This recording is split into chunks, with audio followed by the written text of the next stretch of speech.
नमस्कार दोस्तों, स्वागत है आपका हमारे चैनल नेहू स्टोरी टीवी में। आज हम जानेंगे कौन सी संतान अपने माँ बाप को सबसे ज्यादा कष्ट देती है।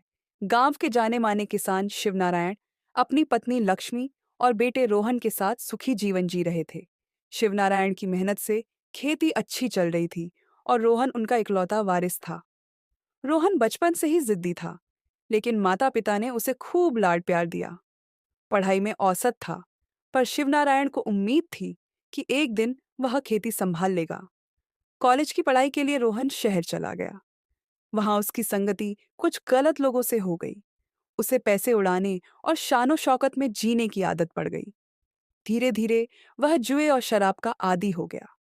शिवनारायण को इन बातों का अंदाजा नहीं था। वे जब भी रोहन से पूछते तो वह कहता, पिताजी, मैं अच्छी नौकरी करूंगा और आपको गर्व महसूस कराऊंगा। लक्ष्मी का मन कभी कभी घबराता, लेकिन माँ के दिल ने बेटे पर भरोसा किया। कुछ सालों बाद रोहन शहर में ही बस गया और वहां एक लड़की से शादी कर ली। उसने अपने माता पिता को इस बारे में तक नहीं बताया। जब शिवनारायण और लक्ष्मी को खबर मिली तो वे बहुत दुखी हुए, लेकिन उन्होंने सोचा कि अब रोहन की जिंदगी बस गई है, यह खुशी की बात है। समय बीतता गया और रोहन का अपने माता पिता से संपर्क कम होता गया।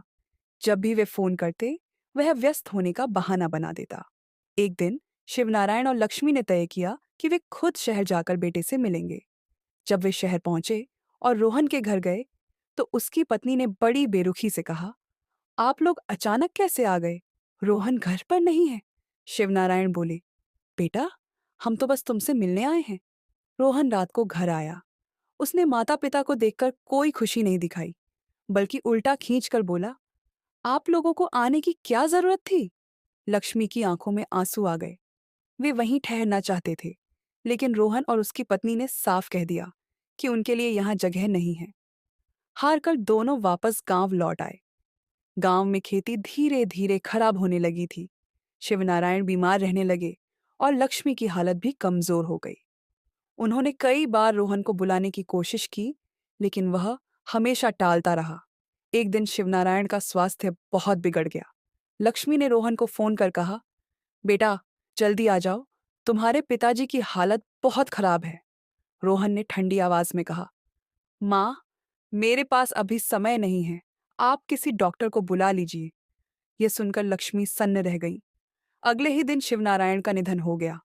शिवनारायण के मरने की खबर पाकर रोहन गांव आया, लेकिन दुखी होने के बजाय वह माँ से पूछने लगा, पिताजी की सारी जमीन और बैंक की जमा पूंजी कहाँ है?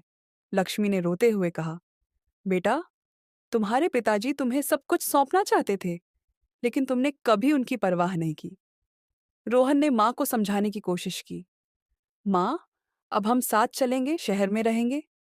लक्ष्मी को रोहन की बातों पर यकीन नहीं हुआ, लेकिन जब उसने जोर दिया तो वे उसके साथ जाने को तैयार हो गई। शहर जाकर रोहन ने अपनी माँ को एक वृद्धाश्रम में छोड़ दिया। उसने कहा, माँ, यहाँ आपकी अच्छे से देखभाल होगी। लक्ष्मी को रोहन के इरादे समझ आ गए। उन्होंने कुछ नहीं कहा, बस अपनी आंखों से बहते आंसू पोंछ लिए। कुछ महीनों बाद रोहन ने गांव की सारी जमीन बेच दी और ऐश करने लगा, लेकिन धीरे धीरे उसका कारोबार डूब गया। दोस्तों ने साथ छोड़ दिया और वह कर्ज में डूबता चला गया। एक दिन जब वह पूरी तरह बर्बाद हो गया, तो उसे अपनी माँ की याद आई। वह वृद्धाश्रम पहुंचा। लक्ष्मी उसे देखकर मुस्कुराई और बोली, बेटा, अब तुम यहाँ क्यों आए हो? रोहन फूट फूट कर रोने लगा, माँ, मुझे माफ कर दो, मैंने बहुत गलत किया। लक्ष्मी ने उसकी आंखों में झांका और बोली, अब पछताने से क्या फायदा? जब तक तुम्हारे पिता जिंदा थे, तब तक हम तुम्हारे लिए रोते रहे। अब जब तुम्हारे पास कुछ नहीं बचा, तो तुम हमारे पास आए हो। रोहन का सिर शर्म से झुक गया। माँ बाप कभी अपने बच्चों से कुछ नहीं मांगते, सिर्फ प्यार और सम्मान चाहते हैं। लेकिन जो संतान अपने माता पिता को कष्ट देती है, उसे जीवन में देर सवेरा पछताना ही पड़ता है। दोस्तों, कहानी अच्छी लगे तो लाइक कीजिए और ऐसी ही और कहानियों के लिए चैनल को सब्सक्राइब कीजिए।